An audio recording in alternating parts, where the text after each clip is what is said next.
Hello and welcome to this video where we're going to be talking about the cult Leman Russ for the Genestealer Cult. Before we begin, if you'd like to see more videos like this one, please get your battle cannon and aim it at the subscribe and bell button so that you never miss an upload. So obviously we'll have a quick look at the stats first. It says Cult Leman Russ, movement star, weapon skill 6+, ballistic skill star, strength 7, toughness 8, 12 wounds, attacks star, leadership 7, 3 up save, and this is where the stars come into account. 7 to 12 wounds left, you have the movement of 10, ballistic skill 4 and 3 attacks, 4 to 6 wounds left, 7-inch move and a 5+ ballistic skill, D3 attacks. 1 to 3 wounds left, you have 4-inch move and a ballistic skill of 6+ and 1 attack. So let's be brutally honest here, the attacks aren't really coming into account, although they can help, considering your strength 7, so not too bad, but you're not going to be doing too many hits with them. Anywho, so let's have a quick look. That's exactly the same as the normal Astra Leman Russ battle tank. So it says this model is equipped with a battle cannon and a heavy bolter. It also tells you down here, this model may replace its battle cannon with an Eradicator Nova cannon, a Exterminator autocannon, or a Vanquisher battle cannon.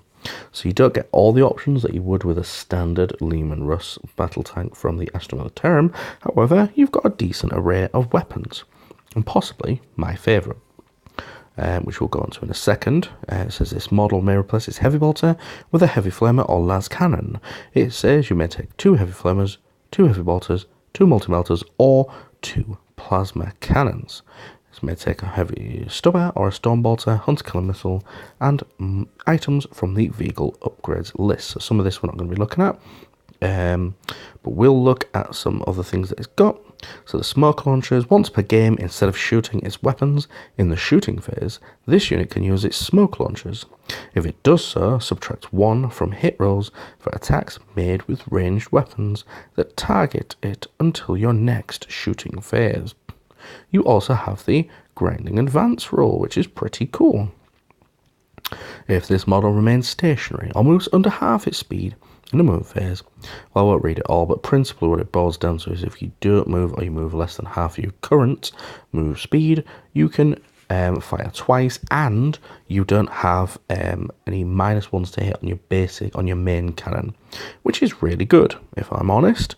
Basically makes you more reliable to shoot with that. Explodes.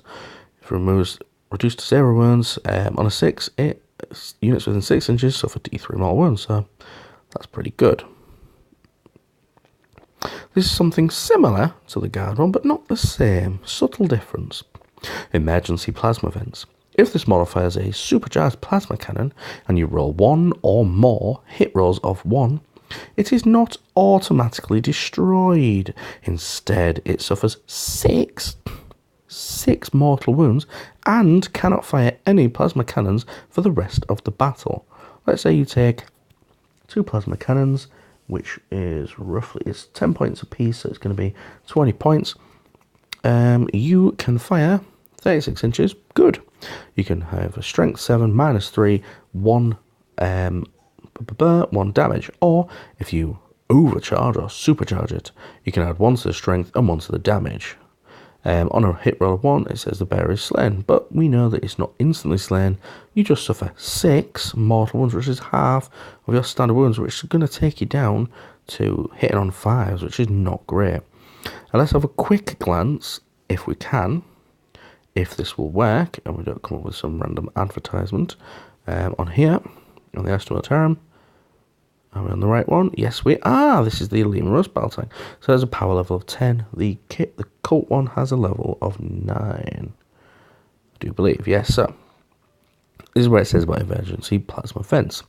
On the Astra Militarum one, if this model fires a supercharged plasma cannon and you roll 1 or more hit rolls of 1, it is not automatically destroyed. Instead, you suffer, for each hit roll of 1, that suffers 1 mortal wound after all hits have been resolved, all shots have been resolved. So, meaning that you are not going to go straight to 6 wounds and never be able to fire again. You can still fire your plasma cannons, you just can't, you just take 1 mortal wound for each roll of 1 instead of 6 entirely. It could be that it's maybe from the index. 1 second, and what I'll do is I'll pause the video, have a quick glance through the index and see if it's the same on there. Yeah, so here we are.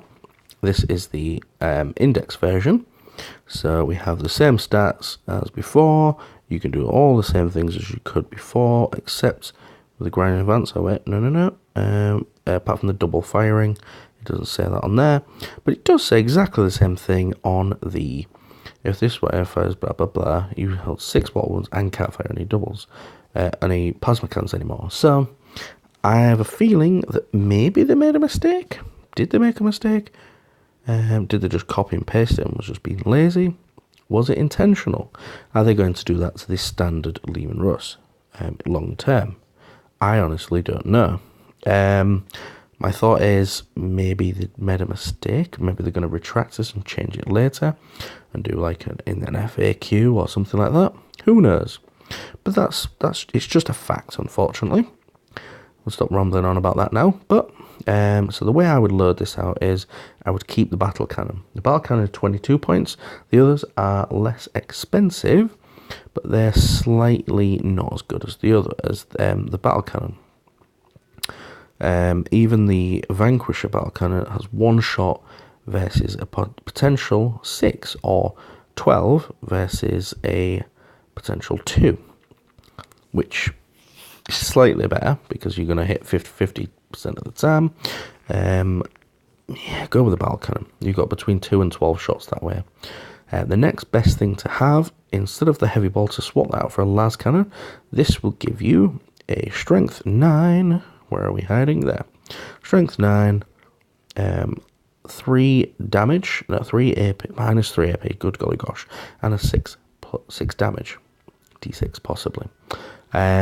Basically gives you some anti-tank. Now the battle cannon is pretty good at anti-tank, but it's also good at infantry. This will give you some dedicated anti-tank. Now again, not the best thing in the world, but it's a flexible section of things to do. Shut up, Nicholas. And the next thing I would do is I would put 2 heavy bolters again to help deal with infantry, light or heavy infantry, and even just general basic, like, you know, termagants and things like that. Obviously you shouldn't be shooting at them because they're your friends. Yes, that's probably what I'd do, because it's a take all comers list for a Leman Russ, which is pretty good. Now when I've looked through this, there is only really one stratagem that you can use. Yeah, there is only one stratagem that you can use that is actually more specifically for these guys, for the Leman Russ. So it says here, use this stratagem at the start of any turn. So not just yours, also your buddies. Select a Genestealer Cult vehicle model from your army. Until the end of the turn, use the top row of the model's damage table, regardless of how many wounds it has left. This ends immediately if the model is reduced to 0 wounds. That almost implies that that stays on, however it does say it lasts a turn until the end of the turn. However, because this is a Genestealer Cult's vehicle and not a cult vehicle, by cult, emphasis on the cult, it is the one with the little arrows, which means they can, basically it means they can use it instead of not being able to use it, because that the Leman Russ Genestealer Cult Leman Russ has these keywords. Good gosh, that was a tongue twister for me, wasn't it? There is not really, unless I've missed them, there's no real other stratagems that you can use. Even the regiment-specific ones are not aimed at them. It's usually pauper princes. Now, the Brood Brothers, the Cult Russ, Cult Sentinel does not include the word cult or pauper princes or anything. because it doesn't have the word cult, inverted commas, etc. So you won't be able to use any of those. I've also looked through the Broodmine, Discipline, and the Warlord traits on either end, and the relics too, and not really any of them come across anything that can help the Leman Russ in its journey to killing the enemies of the Four-Armed Emperor. So I think that's where we'll end the video. The key thing is, the best loadout is going to be Battle Cannon. Anywhere between 2 and 12 shots at the same enemy, 1 las cannon shot, and 6 heavy bolter shots. You could change it up, so if you know you're going against a lot of like orcs or something like that, you could just use the flamers, or you're going to move it up, use the flamers, because they have no negatives for moving. Well, they don't, because they automatically hit. Grinding Advance means you are going to not suffer any hits rolls for your heavy weapon on the turret. If you move either, let's say, so you can move 10 inches, so if you move 5 inches or less, you're good. Basically, it is a tough cookie, to be honest. The guard one is better, but that is simply because it's guard and not a Genestealer Cult one.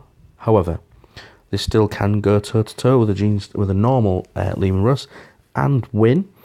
If you don't even have to be super lucky, but you could just do it because it's the same points. The main difference is going to be regimental orders and the tank orders too. So they're going to be the main differences, but it's a pretty good tank overall, and I would definitely take them in a cult list. Let me know what you think in the comments down below. I think we're going to call the video there, and we shall talk again. Yes, goodbye.